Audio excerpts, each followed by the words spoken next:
Look, I didn't learn about leadership from managing teams. I learned it at the dinner table of my childhood home. And I didn't learn about the fundamentals of business from a self-help book. I learned it from watching my parents survive and thrive. And I didn't understand client management until I understood Jeong, that unspoken emotional glue Koreans carry in every relationship.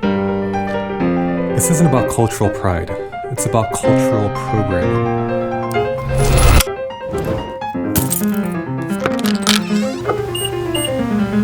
My name is Andy, and I'm Korean American, and this is how that shaped my entire approach to work, leadership, and creative business.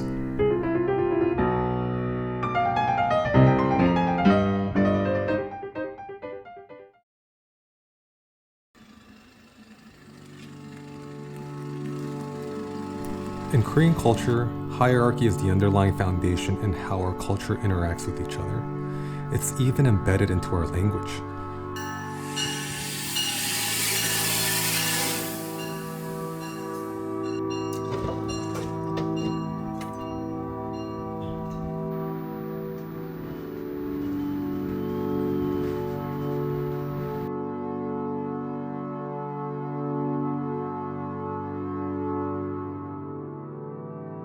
There are implicit formalities in how you speak to someone who is your elder and someone who is your junior, even by just a marginal year or two. Growing up, this taught me that respect wasn't merely polite, it was actually structural.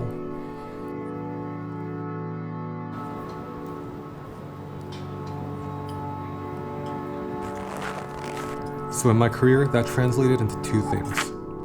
One, I became hyper-aware of the structural hierarchies and social dynamics in any room. Client meetings, agency politics, editing suites, you name it. And two, I carried a sense of humility and respect to people older than me, or people that I really admired. Not because I doubted myself, but because I was trained to listen first, observe second, and speak last. That hierarchy gave me an inherent radar. It made me a better creative, a better negotiator, and a better partner. This is also an incredibly useful strategy when it comes to business or your career. The ability to read a room in a meeting, understanding who sits where in the hierarchy, having the foresight to look beyond the facade, and conducting yourself in commensurate with those archetypes can only play to your advantage. And if you play it right, you can leave a memorable impression.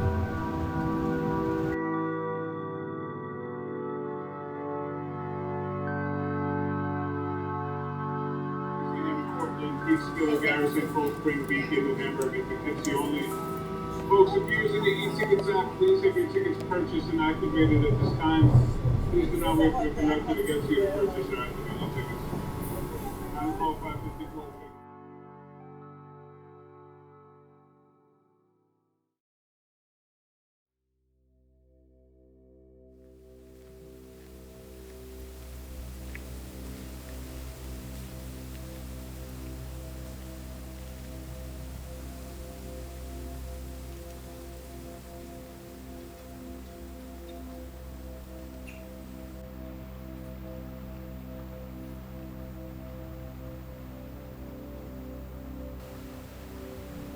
Then there's Jeong.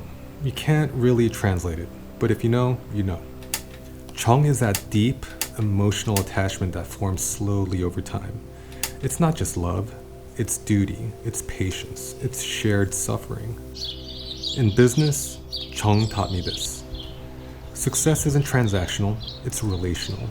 I don't just want to work with clients, I want to develop long-term trust, loyalty, unspoken bonds. Because business is personal now more than ever.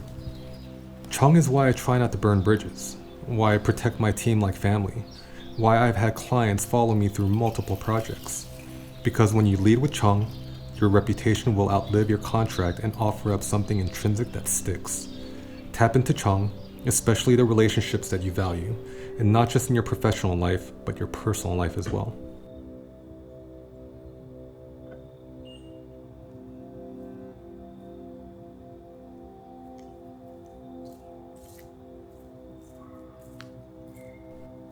And then there's Han, another untranslatable word. It's sort of an amalgamation of sorrow, resentment, longing, all passed down through generations. Han is a painful aching of being displaced, misunderstood, and even silenced.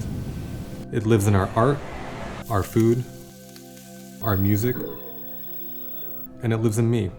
I think Han is why I work the way I do, why I feel urgency, why I take ownership, why I try to push myself past self-imposed limits. Han is not just trauma, it's fuel.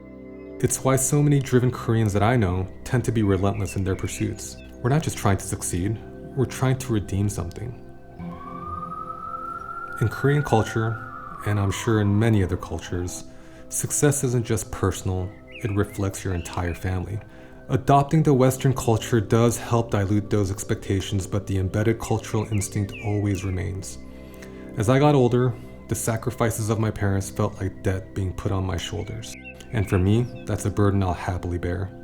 It wasn't until I surrendered and accepted this beautiful burden that I learned to reframe it as the North Star of actualizing my highest potential. That's why so many of us carry this silent pressure to be exceptional. Not for fame, not even for wealth, but for dignity.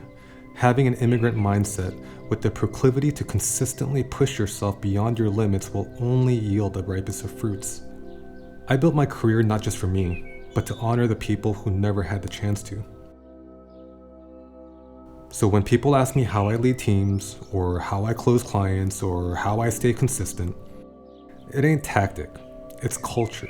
It's the discipline of hierarchy, the loyalty of Jeong, the fire of Han, the humility of true respect. I don't need to mention I'm Korean for it to show up in my work, but now you know, it's always been there.